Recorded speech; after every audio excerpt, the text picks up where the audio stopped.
Feature Friday. The freshest. Okay, so this is a first time for us. This is actually a live video too. This is Smoky Mountain. And their song Paraiso, live from Tokyo, Japan. Yeah, so this got recommended a lot in our special podcast of OPM classics. In case you haven't seen that, do check it out. It was a great podcast. It was very, very nice. And this got requested a lot. So enjoyable. I cried, I laughed, I became inspired and cried again. I mean, freaking wonderful. Give it a watch. Let's have a look at this. Oh, this is very 90s. Oh, 1992.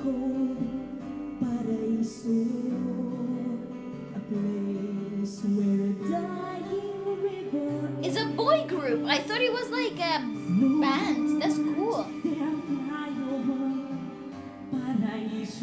It's a boy group?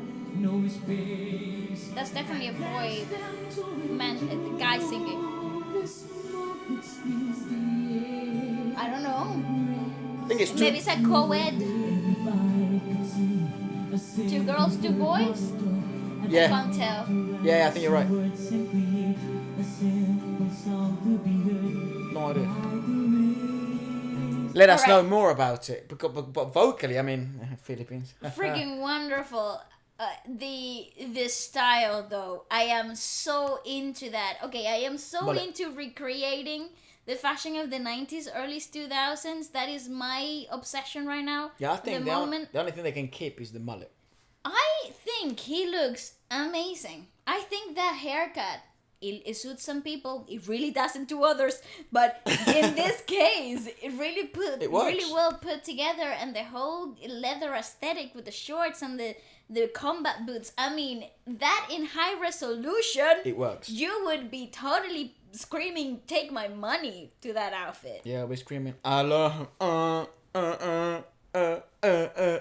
Anyways, go on.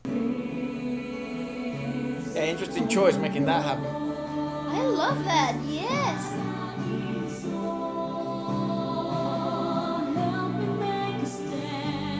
Wow.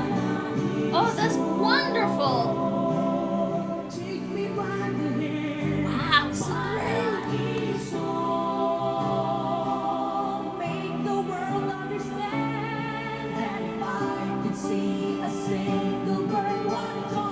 Hey, we're gonna be a choreo.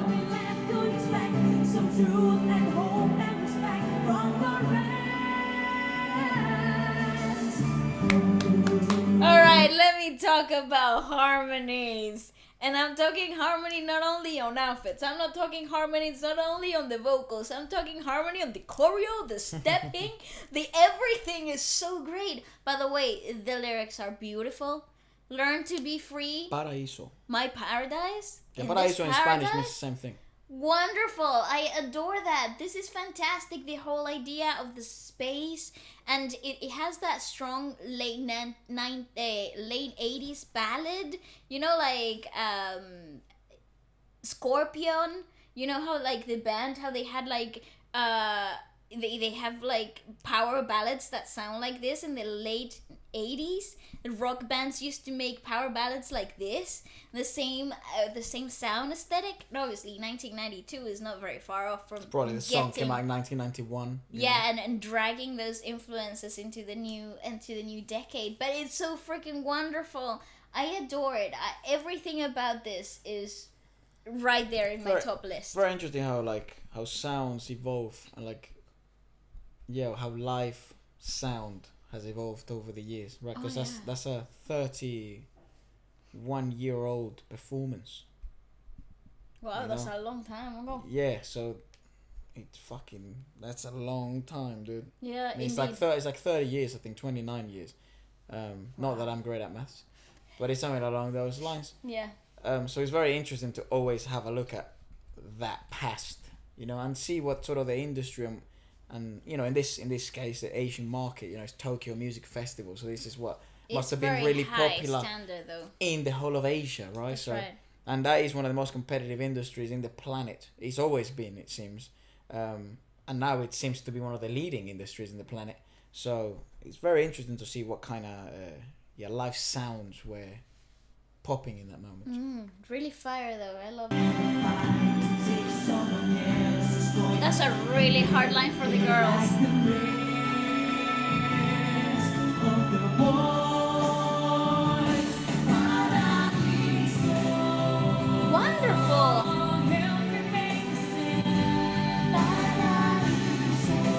They're all wonderful. I love his voice. Great.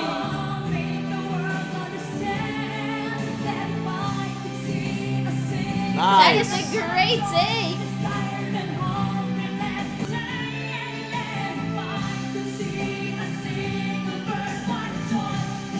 So I wonder why this was such a big deal then. Because obviously, I mean, quality-wise and performance-wise, it makes sense. But given its lyricism and perhaps where, I don't know, where the Filipino industry was in that moment, or because it was, I mean, the Filipino music industry has been successful for a long period of time. So I'm very intrigued why Smoky Mountain was sort of, this ginormous deal to become a classic. I obviously now being able to read the comments in the previous podcast, it's like you see Glock 9, it's like the story and based on Sirena. It makes so much sense, especially in the time it was released. If you look at songs like Anak, or Anak, right? It's the most translated Filipino song ever, right? So it makes sense why that song, its lyricism, its delivery, the person who sang it, Freddie, right? So I love hearing the stories and why these songs sort of became what they are. So I'd love to know why this song by Smoky Mountain sort of is considered such a ginormous deal for anyone like us trying to understand the classics in which people have been inspired by to even enter the music industry and become musicians themselves. So do let us know in the comment section below. We will check it out. It is a combination of factors. I think in the 90s the whole idea of pop groups were very popular. Yeah, and they were starting to become the next good thing in the music industry. It was the evolution between from live bands to pop groups. Yep. And R&B vocal groups that in the early 90s was the new trend. So I think for that factor alone, I definitely must have. This might have been one of the reasons why they were so popular. Obviously, the song and the arrangements and the delivery as well helped the whole marketing of the group. At least that's how I would see it. I think that in my head that would make sense. Interesting how then in 2007 onwards that sort of trend dissipated so hard. Well, it ended really, like the idea of, right? Yeah, in 2003 the idea of pop groups kind of like disintegrated itself. Yeah, from 2004 until 2011, right? It was all about being a soloist. Yeah, until really the people changed the game again with like One Direction. That's right. Yeah. And then obviously Little Mix and K-pop becoming globalized again, right? Because the sort of that first generation K-pop group of the 90s, right? And then that second generation is really where it fucking took off. Yeah, that's right. And then that third generation, I mean, we're still experiencing the success of that.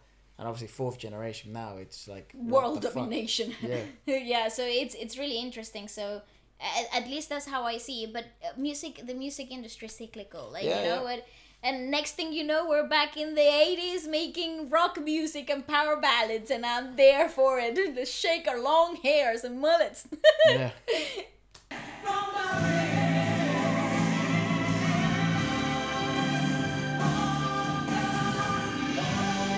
Dude, this is top pinnacle musical behavior. Bravo! Standing ovation. Oh, well, lad. See, that hairstyle suits him so much.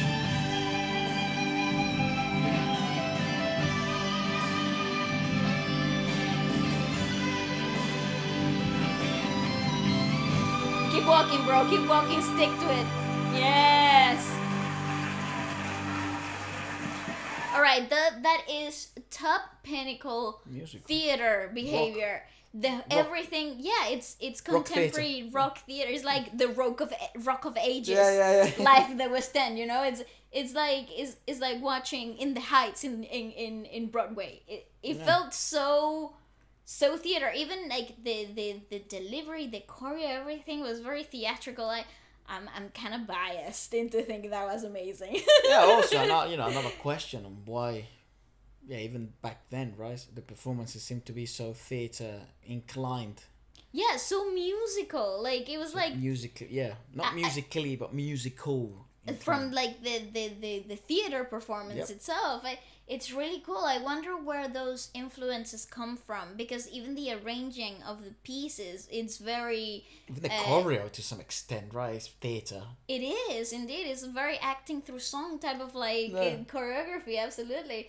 And certainly, I mean, big just hands to end. I mean, that is awesome. So certainly, yeah. Again, we'd love to know more about the story of the song, because it certainly feels like there's a story behind it. Its lyrics are obviously pretty straightforward to understand, perhaps why the message resonates with so many people.